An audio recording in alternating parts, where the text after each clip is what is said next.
சரணா பிலிப்ஸ் மரியாதை அம்மா நிறைய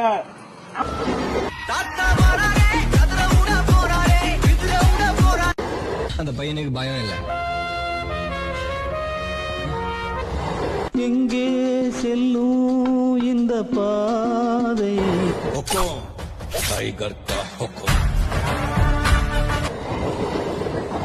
எனக்கு பிடிச்ச ஒரே விஷயம் என்ன தெரியுமா, அவன் எனக்கு கடக்கவே மாட்டான் மச்சி.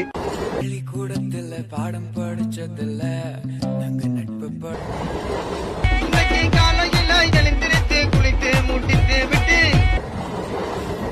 நண்பா, உனக்கு ஞாபகம் இருக்கா நாம 2 பேரும்